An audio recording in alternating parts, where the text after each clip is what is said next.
Good afternoon.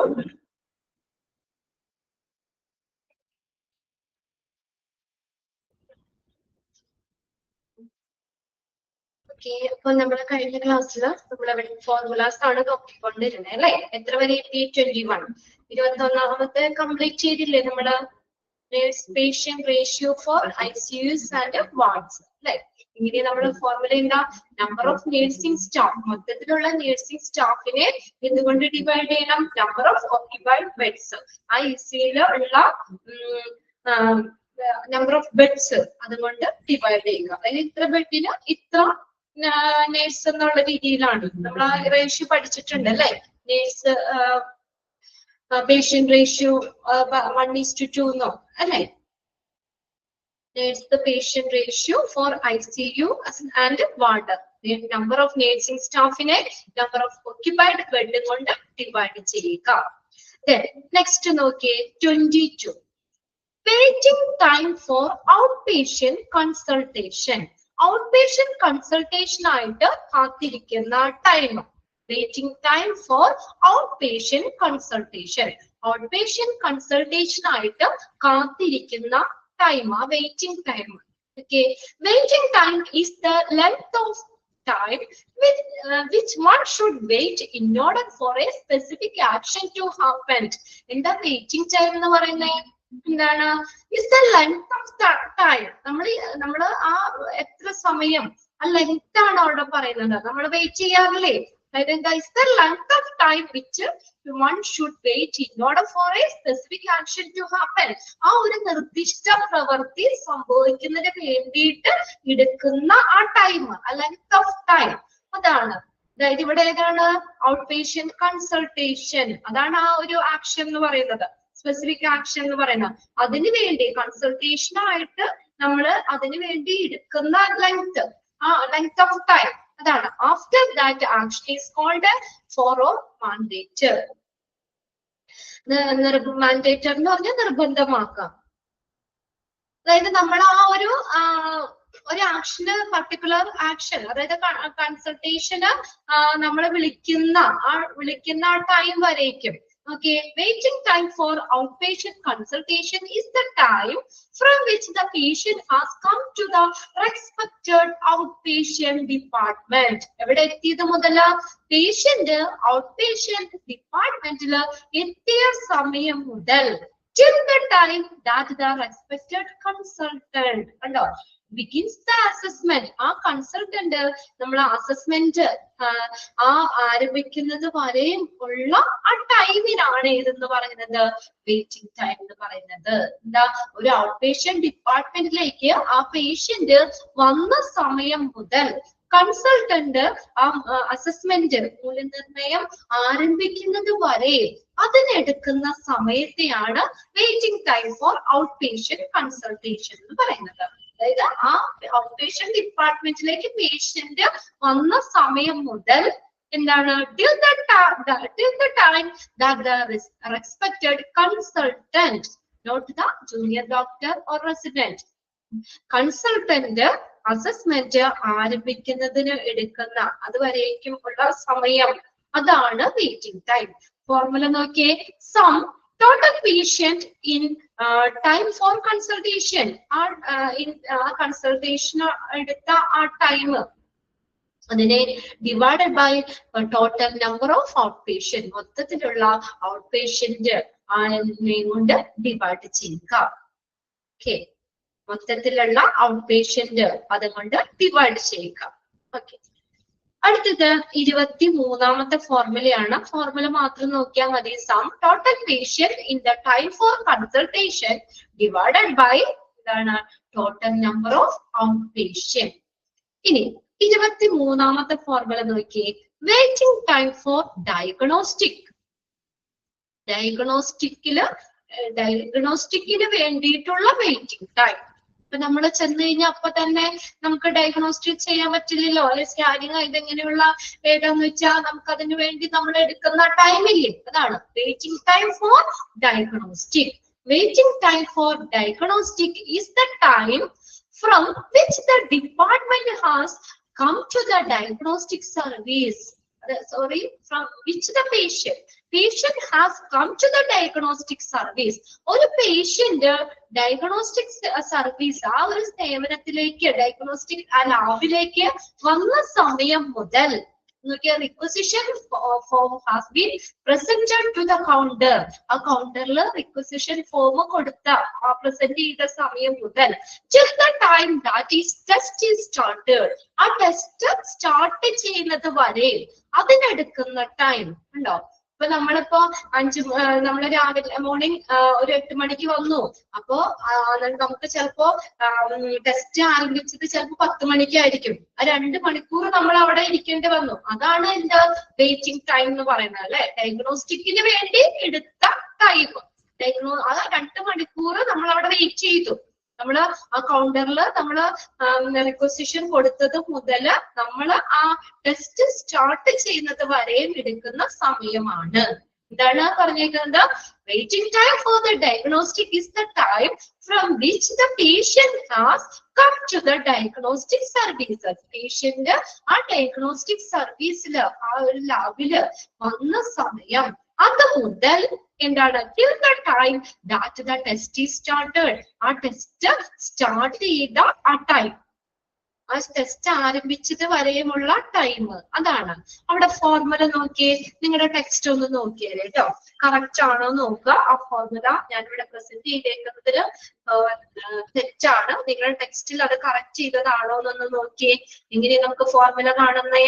Some of time taken for diagnostic. അതാണ് ന്യൂമറേറ്ററിൽ വരണ്ടേ കേട്ടോ. Sum of time taken for diagnosis. അങ്ങനെ തന്നെയാണോ ടെക്സ്റ്റിൽ കിടക്കുന്നത് നിങ്ങളുടെ? സം ഓഫ് അല്ല, അതൊന്ന് കറക്റ്റ് ചെയ്തത് അല്ല. ആ ഫോർമുല തെറ്റാണ് ഇവിടെ കൊടുത്തേക്കുന്നത്.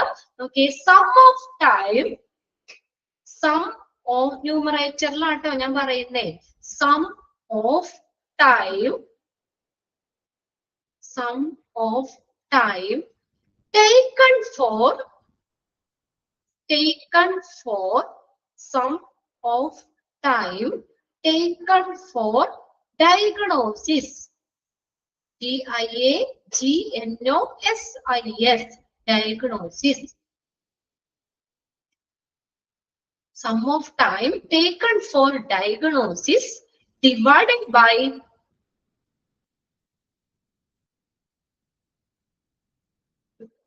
number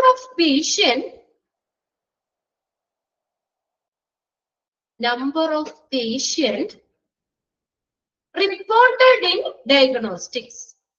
അതങ്ങനെ തന്നെയുണ്ട്. ആ ന്യൂമറേറ്റർ മാത്രം മാറ്റിയാൽ മതി അവിടെ. Number of patient reported in diagnostic, അതാണ് ആ ഫോർമുല കേട്ടോ. ന്യൂമറേറ്റർ തന്നെ sum of time taken for diagnostic divided by number of patient reported in diagnostic.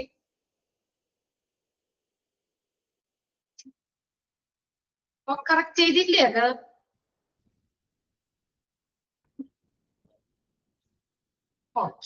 ഇനി 24ാമത്തെ ടിക്കറ്റ് കേട്ടോ, അത് പഠിക്കാനുള്ള ഫോർമുലയാണ് 24th ടിക്കറ്റ് വെക്കുക. Time taken for discharge. ഇനി ഡിസ്ചാർജിന് എടുത്ത time taken for discharge. The discharge process is considered to have initiated when the consultant formally approves the discharge and ends with the patient leaving the clinical unit.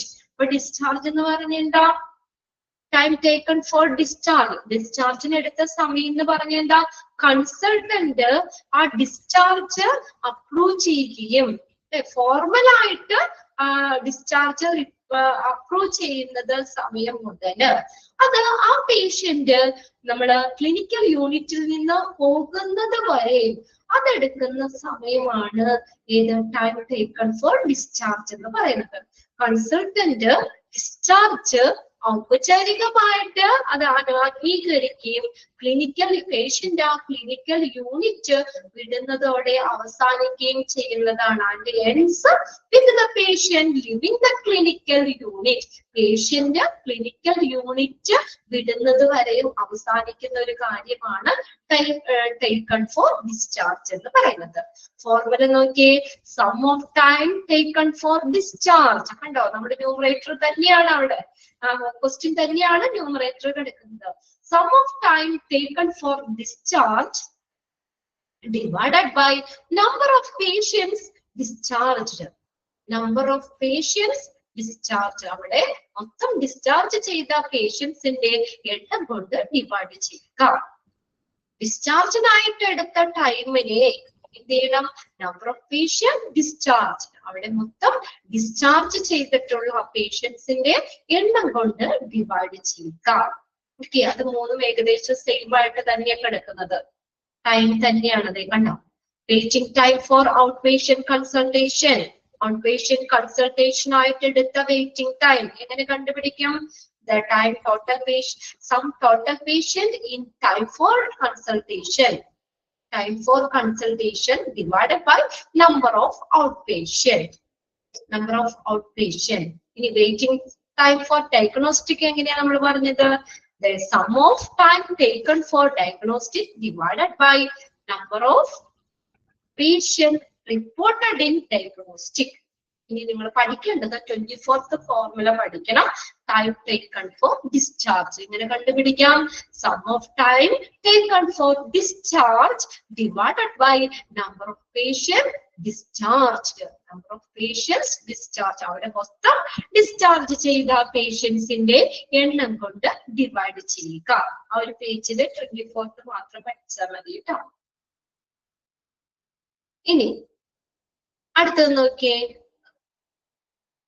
അല്ല nurse patient അങ്ങനെയല്ലേ നിങ്ങളുടെ കിടക്കുന്നത്? 21 വരും കേട്ടോ. 21 24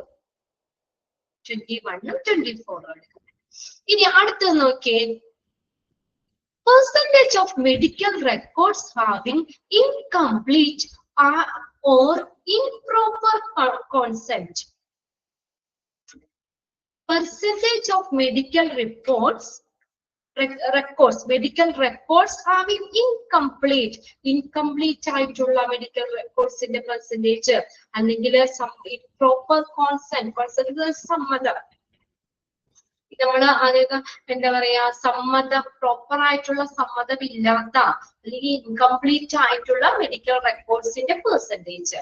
Informed consent is a type of consent in which the healthcare provider has the duty to initiate his or her patient about the procedure, its potential risk and benefit, alternative procedure or treatment with their risk and benefits, so as to make the patient able to take an informed decision of his or her health.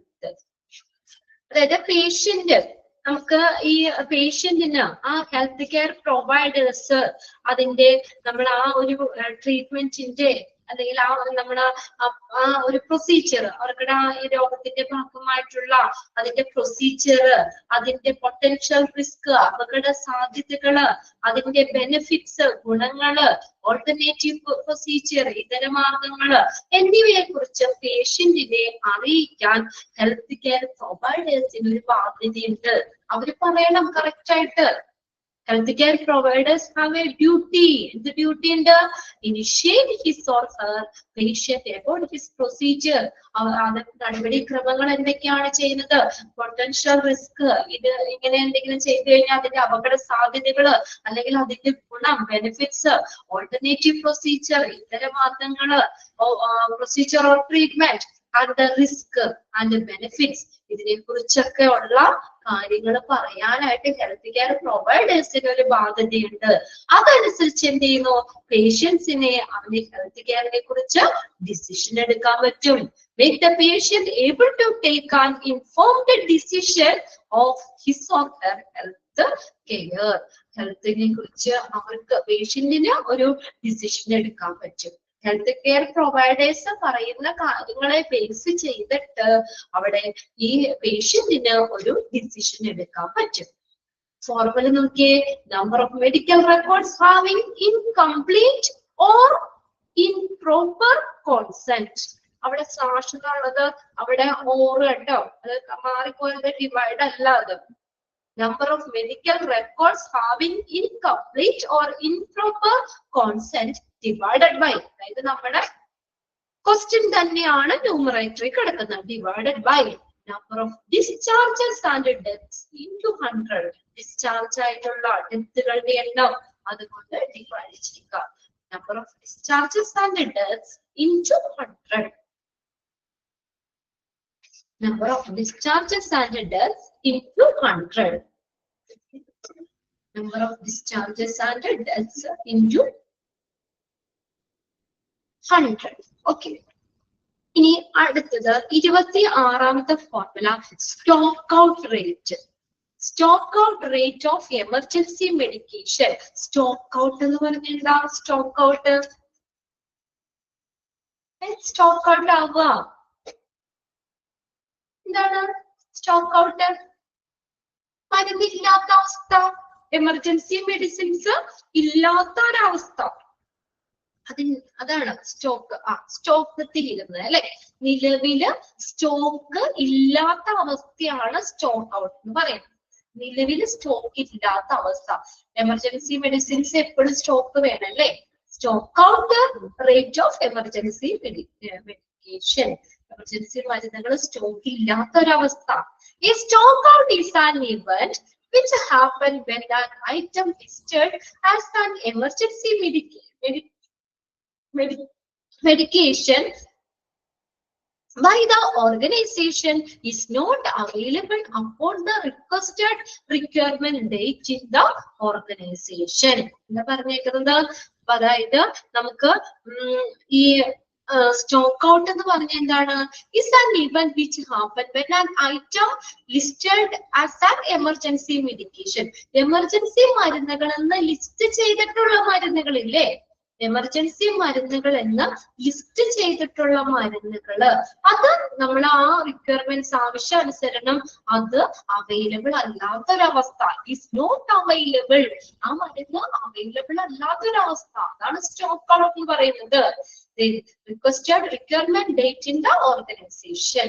ആ ഒരു സ്ഥാപനത്തിൽ നമുക്ക് അതിന്റെ emergency മരുന്നാണ്, ആ റിക്വസ്റ്റിന് അത് അവിടെ അവൈലബിൾ അല്ലാത്തൊരവസ്ഥയാണ്. ഫോർമുല നോക്കിയേ, number of stock out of emergency drugs divided by stock number of stock out of emergency. Each number ആണോ? 63.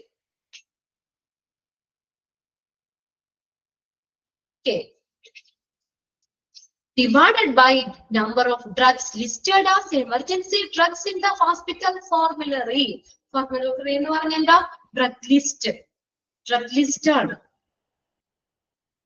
Number of stock out of emergency drugs. Emergency മരുന്നുകൾ സ്റ്റോക്ക് ഔട്ട് ആയിട്ടുള്ള അല്ലെ ഇല്ലാത്ത മരുന്നുകളില്ലേ, അതിന്റെ എണ്ണം. സ്റ്റോക്ക് ഔട്ട് ആയിട്ടുള്ള മരുന്നുകളുടെ എണ്ണത്തെ എന്ത് ചെയ്യണം? Number of drugs listed are emergency drugs.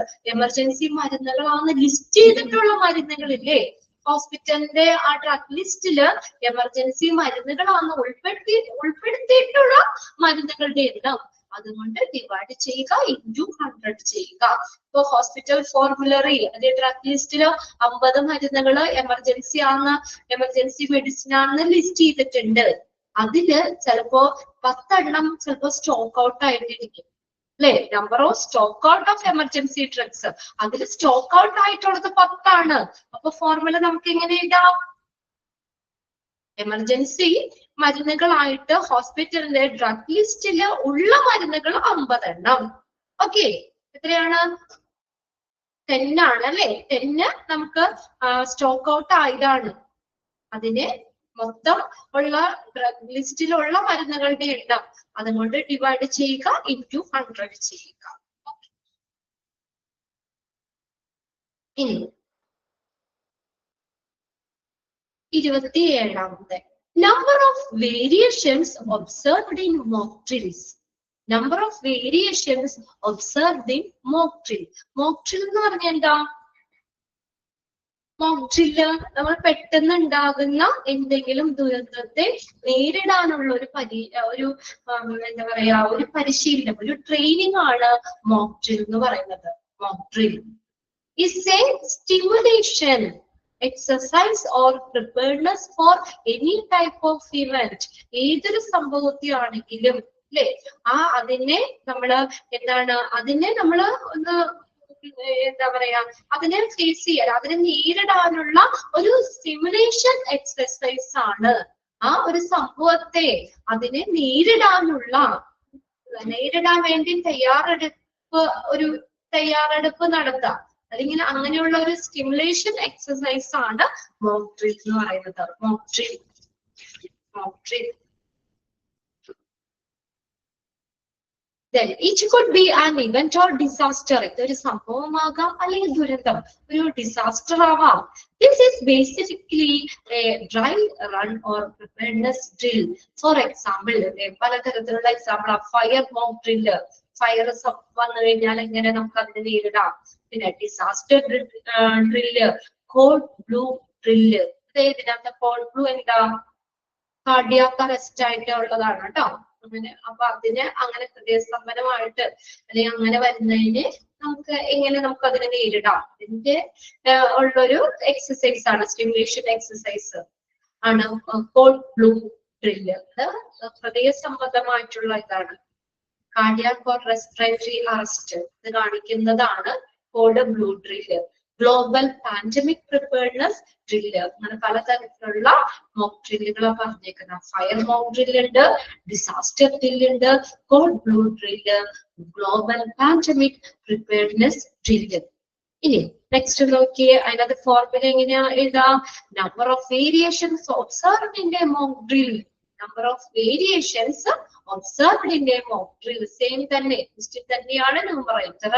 Number of variations observed in a mock drill divided by എന്ത് ചെയ്യണം? Total number of observation made. അവിടെ നടത്തിയിട്ടുള്ള മൊത്തം ഒബ്സർവേഷൻ അതിന്റെ എണ്ണം കൊണ്ട് ഡിവൈഡ് ചെയ്യുക, into 100 ചെയ്യുക.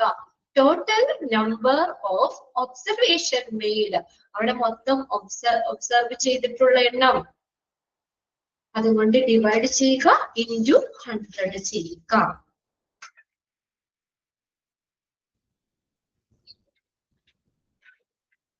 ഇനി നെക്സ്റ്റ് 28ാമത്തെ, അത് നിങ്ങള് ഫോർമുല പഠിക്കണം കേട്ടോ.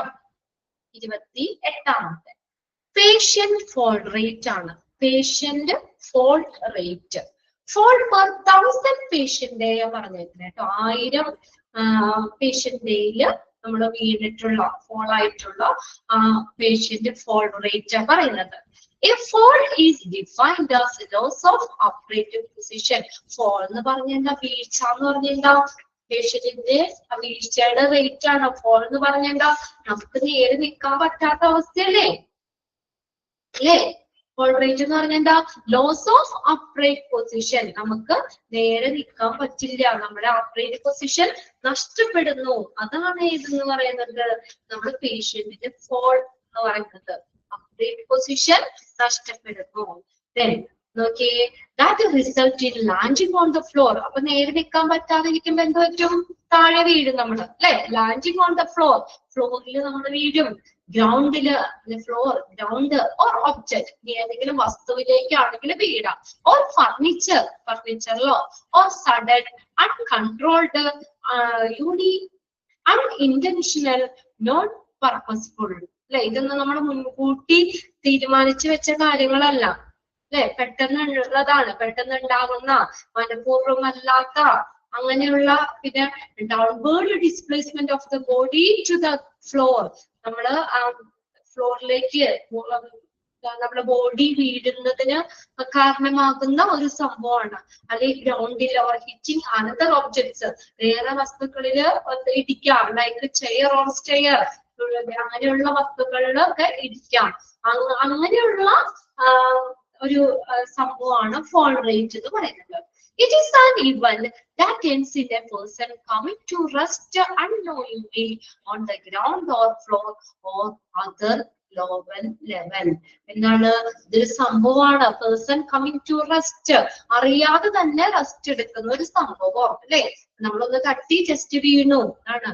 കമ്മിങ് ടു റെസ്റ്റ് അൺനോയിങ്ലി, നമുക്ക് അറിയാൻ പറ്റാതെ. മുൻകൂട്ടി മുൻകൂട്ടി നമ്മളിപ്പോ വീഴുമെന്ന് നമുക്ക് പറയാൻ പറ്റൂല. മുൻകൂട്ടി നമ്മൾ തീരുമാനിക്കാതെ അറിയാതെ ചെയ്യുന്ന ഒരു കാര്യമാണ് on the ground or floor or other lower level, അതിൽ താഴെ ഇതിലേക്ക് വീഴുന്ന സംഭവമാണ് പേഷ്യന്റ് ഫോൾ റേറ്റ് എന്ന് പറയുന്നത്. ഇനി അത് കാണുന്ന ഫോർമുല നോക്കിയേ. നമ്പർ ഓഫ് പേഷ്യന്റ് ഫോൾ, അവിടെ വീഴുന്ന പേഷ്യൻസിന്റെ എണ്ണം divided by total number of patient. മൊത്തം പേഷ്യന്റ് കൊണ്ട് നമ്മള് ഡിവൈഡ് ചെയ്യുക. എത്ര ആളുകളൊന്നുണ്ട് ടോട്ടൽ നമ്പർ, അതില് എത്ര പേര് ഫോൾ ചെയ്തു, എത്ര പേര് വീണു. ഒരു പേഴ്സൺ അറിയാതെ തന്നെ ഗ്രൗണ്ടിൽ വിശ്രമിക്കുന്ന ഒരു സംഭവമാണ് പേഷ്യന്റ് ഫോൾ റേറ്റ് എന്ന് പറയുന്നത്. Okay, it is an event that ends in person coming to rest unknowingly. 27 പറയാമോ? ഓക്കെ, പറയാലോ. ഓക്കെ, ഇതിന്റെ ഫോർമുല ഇത് നോക്കണം, അത് ടിക്ക് ഇട്ടും വെച്ചേക്കാം കേട്ടോ. 28 മൊത്തം വീഴുന്ന പേഷ്യന്റ് ഇല്ലേ, അവരുടെ എണ്ണത്തെ എന്ത് ചെയ്യണം, നമ്പർ ഓഫ് പേഷ്യന്റെയും കൊണ്ട് ഡിവൈഡ് ചെയ്യുക ഇൻറ്റു 1000 പേഷ്യന്റ് ആണ് പറഞ്ഞിരിക്കുന്നത്, അതുകൊണ്ടാണ് ഇൻറ്റു 1000 കൊണ്ട് ഡിവൈഡ് ചെയ്യുന്നത്. ഇനി 27 നോക്കിയേ. Number of variations observed in mock drill. Mock drill എന്ന് പറഞ്ഞ എന്താ, നമ്മളൊരു എന്തെങ്കിലും ദുരന്തത്തെയോ എന്തെങ്കിലും സംഭവങ്ങളെയോ ഒക്കെ നേരിടാൻ വേണ്ടിയുള്ള ഒരു തയ്യാറെടുപ്പ്. അതാണ് ഇപ്പൊ നമ്മള് ഈ എന്താ പറയാ, ഇപ്പൊ ഈ ട്രെയിനിങ് കാര്യങ്ങളൊക്കെ കൊടുക്കൂലേ. ഇപ്പൊ ലൈഫ് സ്ക്വാഡ് ആയിട്ടൊക്കെ പോണ ആളുകൾക്ക് എന്താ പറയാ, അവർക്ക് വെള്ളത്തില് മറ്റുള്ളവരെയൊക്കെ രക്ഷപ്പെടുത്താനായിട്ട് അവർക്ക് അതിൻ്റെതായ ഒരു ഇത് കൊടുക്കൂലേ, ട്രെയിനിങ് ഒക്കെ കൊടുക്കൂലേ. അതായത് ആ ദുരന്തത്തെ നേരിടാനായിട്ട്, അങ്ങനെ വരുന്ന എന്തെങ്കിലും അപകട സാഹചര്യങ്ങളെ നേരിടാൻ വേണ്ടിയിട്ടുള്ള ഇതാണ് മോക്ക് ഡ്രിൽ എന്ന് പറയുന്നത്. മോക്ക് ഡ്രിൽ MOCKDRILLS എന്താണ്, പെട്ടെന്ന് ഉണ്ടാകുന്ന ദുരന്തത്തെ നേരിടാനുള്ള ഒരു പരിശീലനം. നോക്കിയ number of variations observed in mock drill എന്ന് പറഞ്ഞാൽ എന്താ, മോക്ക് ഡ്രില്ലിൽ കാണപ്പെടുന്ന ആ വ്യതിയാനങ്ങളുടെ എണ്ണം, വേരിയേഷൻസിന്റെ എണ്ണം. നമ്പർ ഓഫ് വേരിയേഷൻസ്, മോക്ക് ഡ്രിൽസിൽ ഉള്ള വേരിയേഷൻസിന്റെ എണ്ണം. മോക്ക് ഡ്രിൽ എന്ന് പറഞ്ഞാൽ എന്താണ്, അതാണ് കൊടുത്തേക്കുന്നത്. It's A stimulation exercise of preparedness for any type of event. ഏത് തരത്തിലുള്ള സംഭവങ്ങളാണെങ്കിലും അതിനെ ഒരു പ്രിപ്പയർ ചെയ്യുകയാണ്, നമ്മൾ അതിന് തയ്യാറായിരിക്കുകയാണ്. ഇങ്ങനെ ഒരു സംഭവം വരികയാണെങ്കിൽ നമ്മൾ അതിന് തയ്യാറായിരിക്കുകയാണ് അല്ലെ. അപ്പൊ നമുക്കറിയാം എന്തൊക്കെ കാര്യങ്ങളാണ് ആ സമയത്ത് സിറ്റുവേഷനിൽ ചെയ്യേണ്ടത്. ഇതൊരു സ്റ്റിമുലേഷൻ, നമ്മൾ ഉത്തേജിപ്പിക്കുന്ന ഒരു സിമുലേഷൻ എക്സസൈസ് ആണ്. ഏത് തരത്തിലുള്ള ദുരന്തങ്ങളാണെങ്കിലും അതിനെ നേരിടാനുള്ള ഒരു തയ്യാറെടുപ്പായിട്ടുള്ള ഒരു എക്സസൈസ് ആണ് മോക്ക് ഡ്രിൽ എന്ന് പറയുന്നത്. അത് നമ്മളൊരു സംഭവമാകാം, അല്ലെങ്കിൽ എന്തെങ്കിലും ദുരന്തങ്ങളാകാം. ഉണ്ടോ? It is basically A dry run or preparedness drill. നമുക്കത് എന്താ പറയാ, ഈ ടെസ്റ്റ് റൺ പോലെ, അതായത് റിഹേഴ്സലില്ലേ, അതാണ് ഡ്രൈ റൺ എന്ന് പറഞ്ഞാൽ ടെസ്റ്റ് റൺ എന്നാണ് ഉദ്ദേശിക്കുന്നത്. Or rehearsal, dry run or preparedness drill ആവാം, ഒരു ടെസ്റ്റ് റൺ ആവാം, റിഹേഴ്സൽ ആവാം. For example fire mock drill. ഇപ്പൊ തീപിടുത്തം കാര്യങ്ങളൊക്കെ ഉണ്ടാവുകയാണെങ്കിൽ നമുക്ക് അതിനെതിരെ എങ്ങനെ നമുക്ക് പ്രതികരിക്കാം, എങ്ങനെ ചെയ്യാം എന്നൊക്കെ ഉള്ളത്. ഡിസാസ്റ്റർ ദുരന്തങ്ങൾ കാര്യങ്ങളൊക്കെ വരുമ്പോ അതിനെ നമുക്കത് നേരിടാൻ അതിനുവേണ്ടി അവർക്ക് കൊടുക്കുന്ന ട്രെയിനിങ് അതാണ് code blue drill. Cardiac arrest ആണ് കോഡ് ബ്ലൂ പറയുന്നത്. അങ്ങനെ ഒരു സംഭവം അതിനെതിരെ അതിന് തയ്യാറെടുക്കാനായിട്ട് അങ്ങനെ വരികയാണെങ്കിൽ നമുക്ക് എന്ത് ചെയ്യാൻ പറ്റും. അത് global pandemic preparedness drill. Pandemic എന്ന് പറഞ്ഞാൽ പകർച്ചവ്യാധികൾ. ആഗോളതലത്തില് പകർച്ചവ്യാധികളൊക്കെ വരികയാണെങ്കിൽ നമുക്ക് അതിന് ഇങ്ങനെ നമുക്കത് തയ്യാറെടുക്കാം. അതിന് നമ്മൾ എന്താണ്, അതിനെ നേരിടാം. അതാണ് number of variations observed in mock drill. Mock drills കാണപ്പെടുന്ന വേരിയേഷൻസിന്റെ എണ്ണത്തെ ടോട്ടൽ നമ്പർ ഓഫ് ഒബ്സർവേഷൻ, മൊത്തത്തിലുള്ള എത്ര ഒബ്സർവേഷൻ നടത്തി അതുകൊണ്ട് അതിന്റെ ടോട്ടൽ നമ്പർ കൊണ്ട് ഡിവൈഡ് ചെയ്യുക ഇൻറ്റു 100 ചെയ്യുക. 27.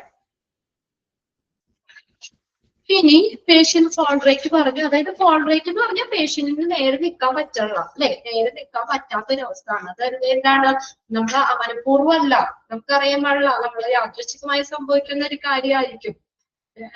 നമുക്ക് മനഃപൂർവ്വമല്ലാതെ പേഷ്യന്റ് ഒരു ഫ്ലോറില് വിശ്രമിക്കുന്ന ഒരു ഇതാണ്, ഒരു സംഭവമാണ് പേഷ്യന്റ് ഫോൾ റേറ്റ്. അപ്പൊ മൊത്തത്തിലുള്ള പേഷ്യൻസിന്റെ എണ്ണത്തെ നമ്പർ ഓഫ് പേഷ്യന്റ് കൊണ്ട് ഡിവൈഡ് ചെയ്യുക ഇൻറ്റു 1000 ചെയ്യുക. 1000 പേഷ്യന്റ് ഏരിയ ആണെന്നാണ് പറഞ്ഞേക്കുന്നത്, അതുകൊണ്ട് 1000 കൊണ്ട് ചെയ്യുക.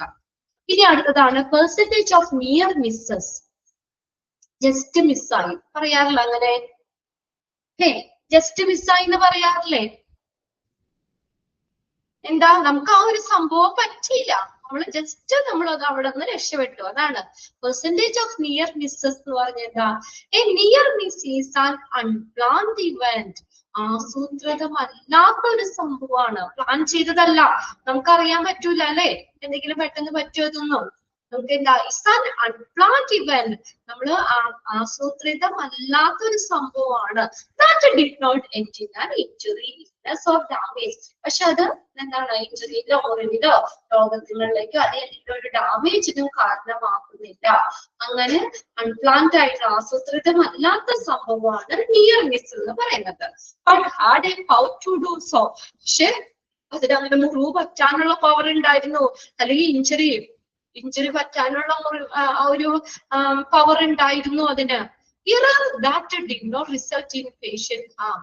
എന്നാൽ errors that did not result in patient harm. പേഷ്യന്റിന് വേറെ ദോഷങ്ങളൊന്നും ഉണ്ടാക്കില്ല. But could have. പക്ഷെ അതിനുള്ള പവർ ഉണ്ട്. പേഷ്യൻസിന് എന്തെങ്കിലും അപകടം വരുത്താനുള്ള പവർ ഉണ്ട്, പക്ഷെ അതൊരിക്കലും ഒരു പേഷ്യന്റ് ദോഷത്തിലേക്ക് കാരണമാകും. Can be classified as a near misses. ഇങ്ങനെയാ ഫോർമുല നോക്കിയേ. Number of near misses reported, അവിടെ റിപ്പോർട്ട് ചെയ്ത നിയർ മിസ്സസിന്റെ എണ്ണം, അതിന്റെ നമ്പർ ഓഫ് ഇൻസിഡന്റ്, അവിടെ മൊത്തത്തിലുള്ള സംഭവങ്ങള് റിപ്പോർട്ട് ചെയ്തിട്ടുള്ള സംഭവങ്ങളുടെ എണ്ണം കൊണ്ട് ഡിവൈഡ് ചെയ്യുക ഇൻറ്റു 100 ചെയ്യുക. Number of near misses reported, report ചെയ്തിട്ടുള്ള നിയർ മിസ്സുകളുടെ എണ്ണത്തെ എന്തെങ്കിലും മൊത്തത്തിലുള്ള incidence, number of incidence reported, report ചെയ്തിട്ടുള്ള ഇൻസിഡൻസിന്റെ എണ്ണം കൊണ്ട് ഡിവൈഡ് ചെയ്യുക ഇൻറ്റു 100 ചെയ്യുക. ഓക്കെ,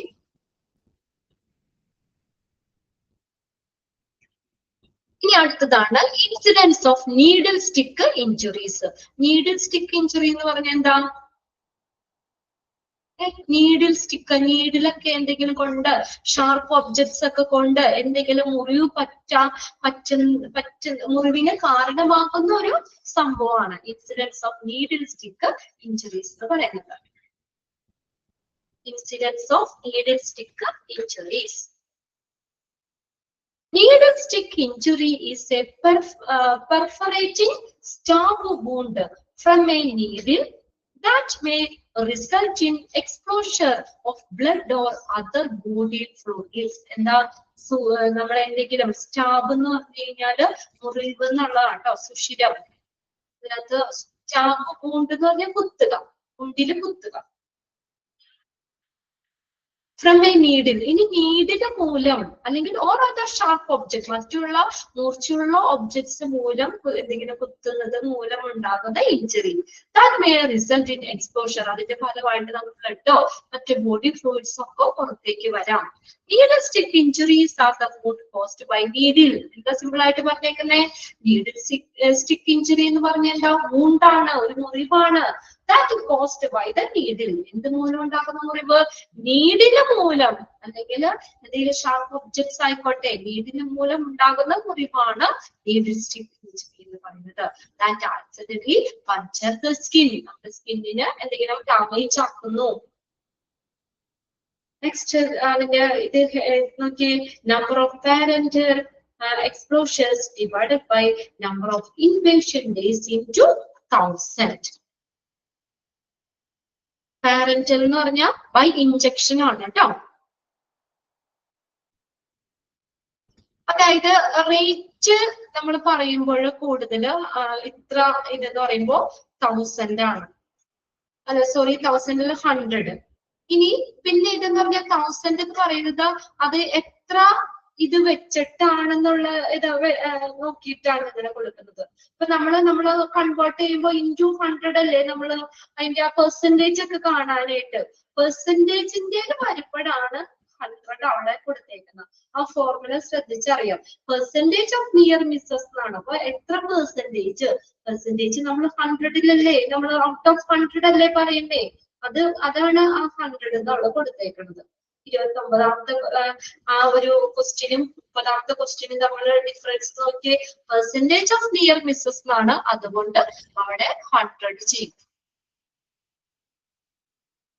പിന്നെ ചിലതില് 1000 പേഷ്യന്റ് എന്നൊക്കെ പറഞ്ഞത് കൊണ്ട് 1000 കൊണ്ട് മൾട്ടിപ്ലൈ ചെയ്തു എന്നുള്ളൂ.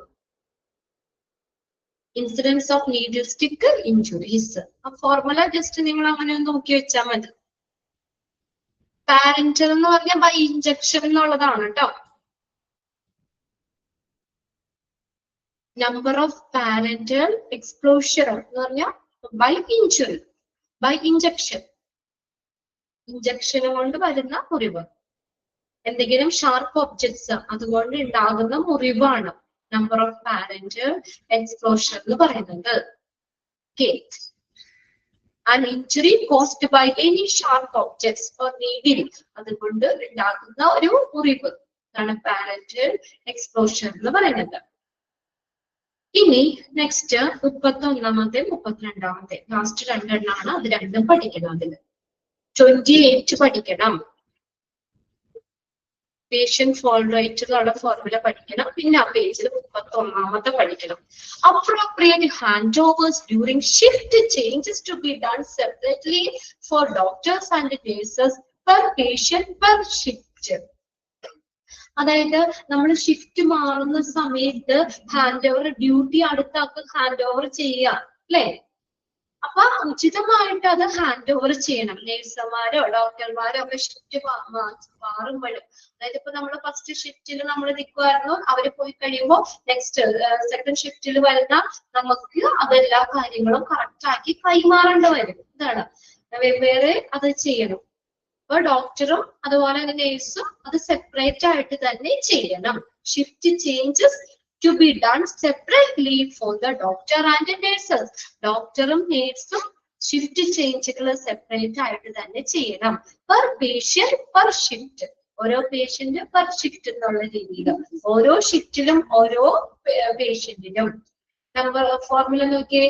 Total number of handovers done appropriately, appropriate ആയിട്ട് അനുയോജ്യമായിട്ടുള്ള ഹാൻഡ് ഓവർ ചെയ്ത ടോട്ടൽ നമ്പർ എത്ര എണ്ണം അത് ആപ്റ്റായിട്ട് അനുയോജ്യമായി ഷിഫ്റ്റ് മാറിക്കഴിയുമ്പോൾ അത് ഹാൻഡ് ഓവർ ചെയ്തു, അതിന്റെ എണ്ണത്തെ എന്ത് ചെയ്യണം. Total number of hand over opportunities, hand over ചെയ്യാനുള്ള അവസരങ്ങള്, ഓപ്പർച്യൂണിറ്റീസിന് അല്ലെ മറ്റു അവസരങ്ങളുടെ എണ്ണം കൊണ്ട് ഡിവൈഡ് ചെയ്യുക, ഇൻറ്റു 1000 ചെയ്യുക, ഇൻറ്റു 1000.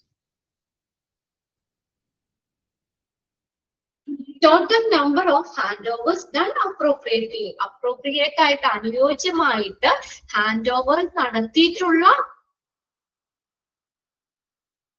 ഏതാ അവിടെ. ഓക്കെ 100 ശരിയാ 100 തന്നെയാട്ടോ. 100 തന്നെയാണേ.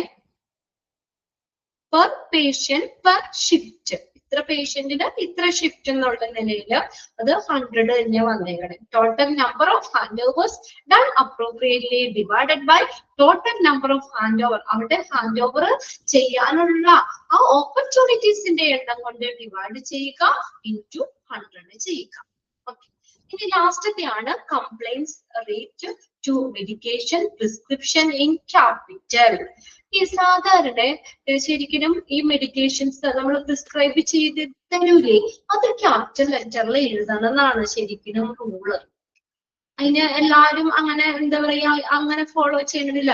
ശരിക്കും ലീഗലി അല്ലെങ്കിൽ നമുക്ക് റൂൾ അനുസരിച്ച് നമുക്ക് ക്യാപിറ്റൽ ലെറ്റേഴ്സിൽ തന്നെ പ്രിസ്ക്രിപ്ഷൻ എഴുതണം എന്നാണ്. അപ്പൊ അത് ഫോളോ ചെയ്യുന്നവരുടെ അത് കംപ്ലൈന്റ് സിസ്റ്റം പാലിക്കുക.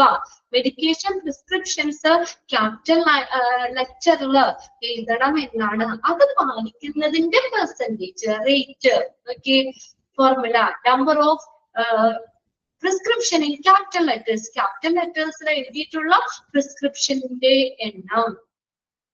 Number of prescription in capital letters. Capital ലെറ്ററിൽ എഴുതിയിട്ടുള്ള പ്രിസ്ക്രിപ്ഷന്റെ എണ്ണത്തെ നമ്മൾ ടോട്ടൽ നമ്പർ ഓഫ് പ്രിസ്ക്രിപ്ഷൻ അവിടെ മൊത്തത്തിലുള്ള പ്രിസ്ക്രിപ്ഷൻ ചെയ്ത അതിന്റെ എണ്ണം കൊണ്ട് ഡിവൈഡ് ചെയ്യുക, ഇൻടു 100 ചെയ്യുക.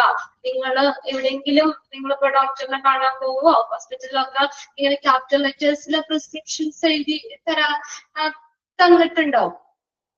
അങ്ങനെ ശ്രദ്ധിച്ചിട്ടുണ്ടോ നിങ്ങള്? ഓൾമോസ്റ്റ് സ്മോൾ ലെറ്റർ ഒക്കെ തന്നെയാണ്. അത് എഴുതുമ്പോൾ ചിലപ്പോൾ ഡോക്ടേഴ്സ് എഴുതുന്നതൊന്നും നമുക്ക് അത് വായിക്കാൻ സാധാരണ അല്ലാത്തവർക്ക് പഠിച്ചവർക്കൊക്കെ അറിയാൻ പറ്റും. നേഴ്സ് ഇപ്പൊ ഫാർമസിയിലൊക്കെ കഴിഞ്ഞവർക്ക് അറിയാൻ പറ്റും. അല്ലാത്തവർക്ക് അത് വായിക്കാൻ ബുദ്ധിമുട്ടുണ്ടാവും അല്ലേ? അത് ശരിക്കും ചെയ്യേണ്ടത് പ്രിസ്ക്രിപ്ഷൻസ് ക്യാപിറ്റൽ ലെറ്ററിൽ തന്നെ എഴുതണം എന്നാണ്. അപ്പൊ അതും നമ്മൾ എന്താണ് നാബിന് ഈ അക്രഡിറ്റേഷൻ കൊടുക്കാനുള്ള ഒരു മാനദണ്ഡമാണ്. അപ്പൊ ഇങ്ങനെ ക്യാപിറ്റൽ ലെറ്റേഴ്സിൽ പ്രിസ്ക്രിപ്ഷൻ എഴുതണം എന്നാണ്. അപ്പൊ ഹോസ്പിറ്റലില് ക്യാപിറ്റൽ ലെറ്റേഴ്സിൽ പ്രിസ്ക്രിപ്ഷൻ എഴുതിയതിന്റെ റേറ്റ് നോക്കണം. എത്ര പെർസെന്റേജ് ആളുകള് അത് ക്യാപിറ്റൽ ലെറ്റേഴ്സിൽ പ്രിസ്ക്രിപ്ഷൻസ് കൊടുക്കുന്നുണ്ട് ആണ്. Total number of prescription in capital letters divided by number of prescription. അവിടെ മൊത്തം പ്രിസ്ക്രിപ്ഷൻ ചെയ്തിട്ടുള്ള എത്ര പേര് ഇപ്പൊ അതിനകത്ത് ഒരു 1000 പ്രിസ്ക്രിപ്ഷൻ ആണ് പോയിട്ടുണ്ടെങ്കിൽ അതിൽ ചിലപ്പോ 20,000 ക്യാപിറ്റൽ ലെറ്ററിൽ എഴുതിയിട്ടുണ്ടാവുക. 20 ഡിവൈഡഡ് ബൈ 1000 റേറ്റ് എത്രയാണ് 100 കൊണ്ട് മൾട്ടിപ്ലൈ ചെയ്യുക.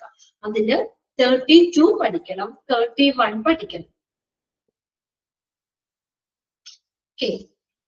32, 31 പഠിക്കണം. Total number of prescription in capital letters divided by total number of prescription into 100. ഇത്രയും ആ ഫോർമുലാസ് നിങ്ങൾ അത് ബൈഹാർട്ട് ചെയ്യണ്ട. നമുക്ക് ക്വസ്റ്റ്യൻ ഒന്ന് ശ്രദ്ധിച്ച് നോക്കിയാൽ മതി. ഓപ്ഷൻസ് ഉണ്ടാവും. ഡിവൈഡ് ഉള്ളടുത്ത് ചിലപ്പോൾ ഇൻഡു ആയിരിക്കും. ന്യൂമറേറ്റർ തിരിച്ച് വേണമെങ്കിൽ ഡിനോമിനേറ്റർ ആക്കി തരാം. അതൊക്കെ ന്യൂമറേറ്റർ ഡിനോമിനേറ്റർ മാറ്റി തരാം ഒക്കെ ചെയ്യാം. അപ്പൊ അതിനനുസരിച്ച് നിങ്ങൾ നോക്കുക. ഞാൻ ആദ്യം മുതലുള്ളത് പെട്ടെന്നൊന്ന് പറയാം കേട്ടോ. നിങ്ങളത് ടിക്ക് ഇട്ട് വെച്ചേക്കണത് കറക്റ്റ് അല്ലെന്ന് ഒന്നുകൂടി ഒന്ന് നോക്കുക. ഒന്നാമത്തത് 1 ഒന്ന് മറച്ചു നോക്കി നിങ്ങള്. 1, 4, 7, 9, 10, 7, 9, 10, 14. 14ാമത്തെ പറഞ്ഞില്ലായിരുന്നോ?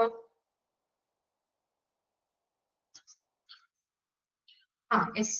ഇത് നോക്കിയേ 16. സർജിക്കൽ സൈറ്റ് ഇൻഫെക്ഷൻ റേറ്റ് പറഞ്ഞില്ലേ? 16. Then 17, 19,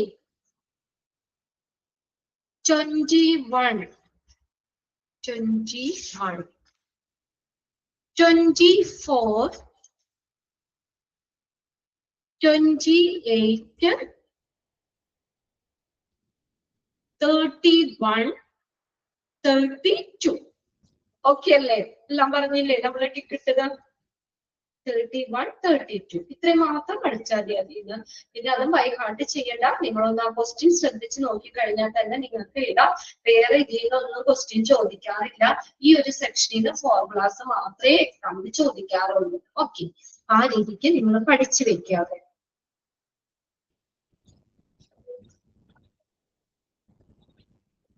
ഇനി ലാസ്റ്റ് ഒരു കുഞ്ഞു പോർഷനും കൂടെ ഉള്ളൂ. ജോബ് ഡിസ്ക്രിപ്ഷൻ ആണ്. or responsibility of hospital quality manager. Job description of quality manager. അദ്ദേഹത്തിന്റെ ഇത് ജോബ് റെസ്പോൺസിബിലിറ്റി വായിക്കുമ്പോൾ തന്നെ നമുക്ക് അറിയാൻ പറ്റും. അതിന്റെ ഇതായിട്ട് ബൈപാർട്ട് ചെയ്ത് പഠിക്കേണ്ട ആവശ്യമില്ല. Job description. Okay, job description or responsibility of hospital quality manager.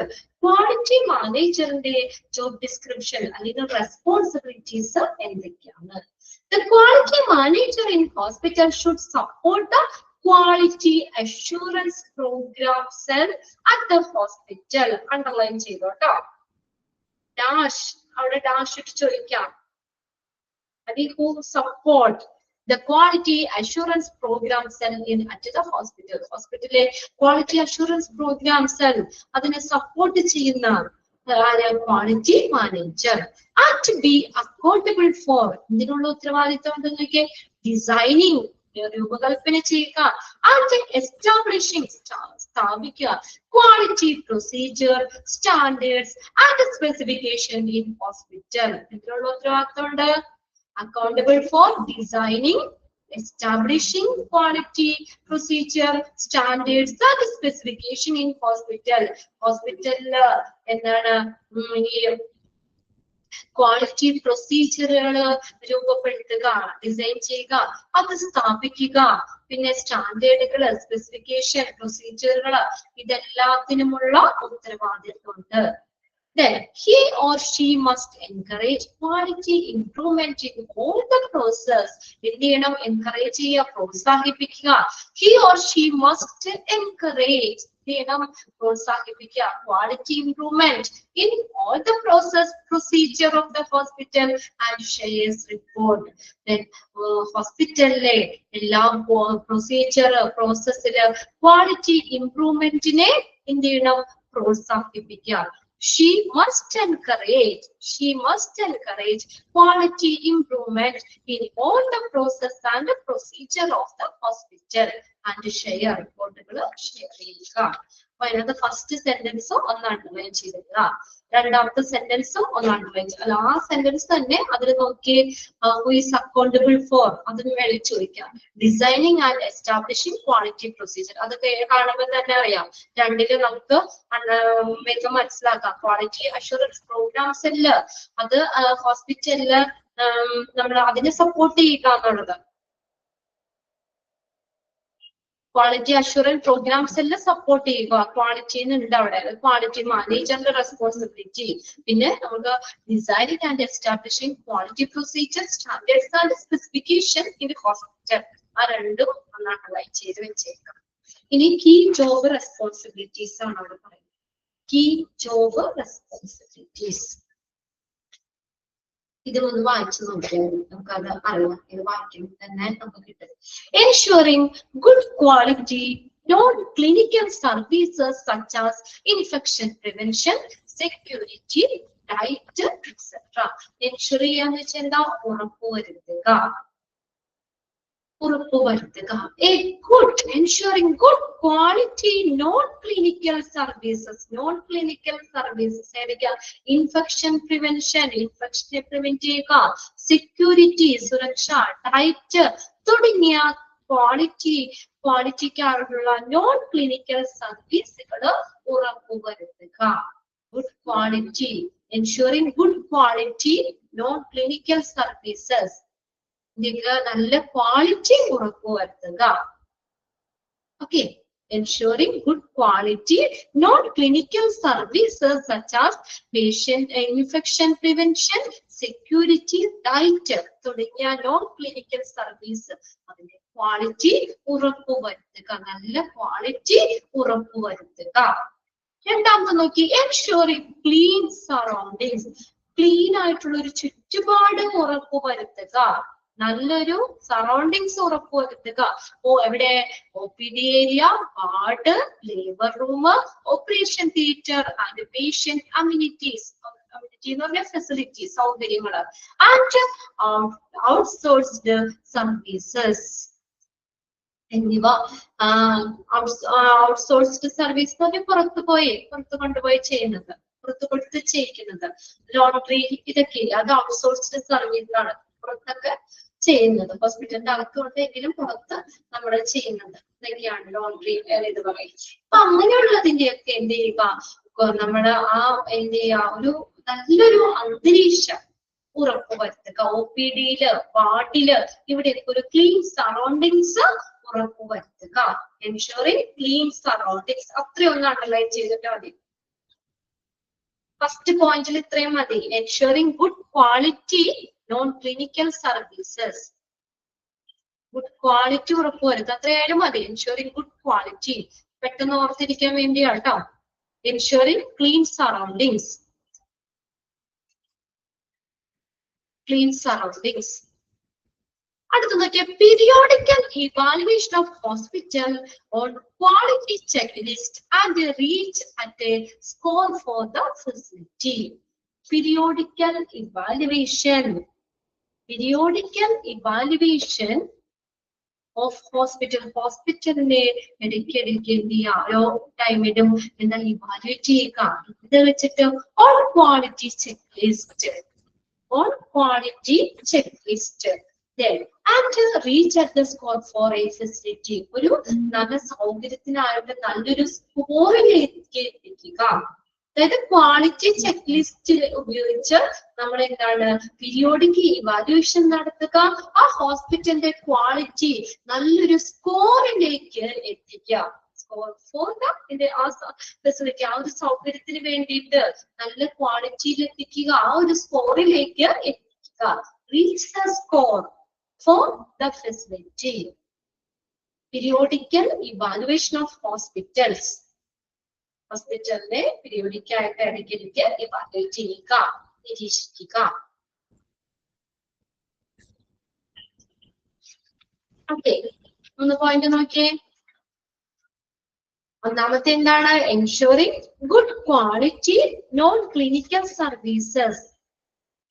Ensuring good quality non-clinical services such as infection prevention, security, diet തുടങ്ങിയ non-clinical service ഇതിന്റെ ക്വാളിറ്റി, നല്ല ക്വാളിറ്റി ഉറപ്പുവരുത്തുക. പിന്നെ ക്ലീൻ സറൗണ്ടിങ്സ് ഉറപ്പാക്കുക. എവിടെ? OPD area, ward, labour room, operation theatre and patient amenities. Amenities എന്ന് പറഞ്ഞാൽ ഫെസിലിറ്റികളാണ്, സൗകര്യങ്ങൾ. And outsourced services. ഇതിന്റെയൊക്കെ നമ്മളൊരു അവിടെയൊക്കെ ഒരു ക്ലീൻ സറൗണ്ടിങ്സ് ഉറപ്പുവരുത്തുക. ഇനി അടുത്തതാണ് പീരിയോഡിക് ഇവാലുവേഷൻ ഓഫ് ഹോസ്പിറ്റൽ. ഹോസ്പിറ്റലില് പീരിയോഡിക് ഇവാലുവേഷൻ നടത്തുക. ഇങ്ങനെ on quality check list. Quality check list അത് ഉപയോഗിച്ച് പീരിയോഡിക് ഇവാലുവേഷൻ നടത്തുക. എന്നിട്ട് എന്താണ് അത് നല്ലൊരു ക്വാളിറ്റിയിലേക്ക് അല്ലെങ്കിൽ ഹോസ്പിറ്റലിൽ നല്ലൊരു സ്കോറിലേക്ക് എത്തിക്കാനായിട്ട് ശ്രമിക്കുക. അടുത്തതാണ് identification of gaps. Gaps identify ചെയ്യുക. അതിന്റെ ബ്രാക്കറ്റിൽ കൊടുത്തേണ്ട ഗ്യാപ്പ് അനാലിസിസ്. എന്താണ് ഗ്യാപ്പ് അനാലിസിസ് എന്ന് പറയുന്നത്? അതായത് ഒരു ഹോസ്പിറ്റലിലെ നിയമങ്ങൾക്കും അതുപോലെ അതിന്റെ നയങ്ങൾക്കും ഉള്ളിൽ നിന്നുകൊണ്ട് തന്നെ ഒരു ഗുണനിലവാരത്തിന്റെ അഭാവം എവിടെയാണ്, ആ ക്വാളിറ്റിയുടെ കുറവ് എവിടെയാണ് എന്ന് ക്വാളിറ്റി മാനേജർ വിലയിരുത്തുന്നതിനെയാണ് ഗ്യാപ്പ് അനാലിസിസ് എന്ന് പറയുന്നത്. ഒരു ഹോസ്പിറ്റലിന്റെ നിയമങ്ങൾക്കും നയങ്ങൾക്കും ഉള്ളിൽ നിന്നുകൊണ്ട് ക്വാളിറ്റിയുടെ കുറവ് എവിടെയാണ്, അതിന്റെ അഭാവം എവിടെയാണെന്ന് ഒരു ക്വാളിറ്റി മാനേജർ വിലയിരുത്തുന്നതിനെയാണ് എന്ന് പറയുന്നത് ഗ്യാപ്പ് അനാലിസിസ് എന്ന് പറയുന്നത്. Identification of gaps. നമുക്ക് അത് ആ ഗ്യാപ്സ് അല്ലെങ്കിൽ എവിടെയാണ് ആ ഒരു അതിന്റെ ഒരു ഡെഫിഷ്യൻസി കുറവ് എന്നുള്ളത് മനസ്സിലാക്കുക. Develop action plan under the supervision of incharge of the hospital and monitor complexes. ഒരു നടപടി, ആക്ഷൻ പ്ലാൻ, ഒരു നടപടി എടുക്കുക under the supervision of incharge of the hospital. ഹോസ്പിറ്റലിലെ ഇൻചാർജ് അദ്ദേഹത്തിന്റെ മേൽനോട്ടത്തില് ഒരു നടപടി, ഒരു ആക്ഷൻ പ്ലാന് വികസിപ്പിക്കുക. ഹോസ്പിറ്റലിലെ ഇൻചാർജുകളുടെ മേൽനോട്ടത്തില് അവിടെ ഒരു ആക്ഷൻ പ്ലാൻ ഡെവലപ്പ് ചെയ്യുക. മോണിറ്റർ കോംപ്ലക്സസ് അതിന്റെ പാലിക്കുന്നുണ്ടോ എന്നുള്ളത് മോണിറ്റർ ചെയ്യുകയും ചെയ്യുക. Identification of gaps. പിന്നെ അത് ഇത്രയും നോക്കിയാൽ മതി. മൂന്നാമത്തെ പോയിന്റിൽ periodic evaluation of hospital on quality check list. അത്രയും വെച്ചാൽ മതി, കുറച്ച് പഠിച്ചാൽ നോക്കി വെച്ചാൽ മതി. പിന്നെ ഐഡന്റിഫിക്കേഷൻ ഓഫ് ഗ്യാപ്സ് ഐഡന്റിഫൈ ചെയ്യുക. അതായത് ഇതിന്റെ ക്വാളിറ്റിയുടെ അഭാവം എവിടെയാണ് എന്നുള്ളത് മനസ്സിലാക്കുക. എന്നിട്ട് അതിന് എന്താണ് ഇൻചാർജ് ആയിട്ടുള്ള ആളുകളുടെ മേൽനോട്ടത്തില് ആക്ഷൻ പ്ലാനുകള് അതിന് നമ്മള് എന്താണ് അത് കറക്റ്റ് ആക്കാനുള്ള കാര്യങ്ങള് ഡെവലപ്പ് ചെയ്യുക. ആൻഡ് മോണിറ്റർ കംപ്ലൈൻസസ് അതിന്റെ പാലനം അതിനെ നിരീക്ഷിക്കുക. Then അടുത്ത നോക്കിയേ facilitate conduct of meeting related to quality certification. Quality certificationുമായിട്ട് ബന്ധപ്പെട്ട് മീറ്റിംഗ് കണ്ടക്ട് ചെയ്യാനുള്ള സൗകര്യമൊരുക്കുക. Facilitate സൗകര്യമൊരുക്കുക. Facilitate conduct of meeting related to quality certification. Quality സർട്ടിഫിക്കേഷനുമായി ബന്ധപ്പെട്ട് മീറ്റിങ്ങുകൾ കണ്ടക്ട് ചെയ്യാനുള്ള സൗകര്യം ഒരുക്കുക.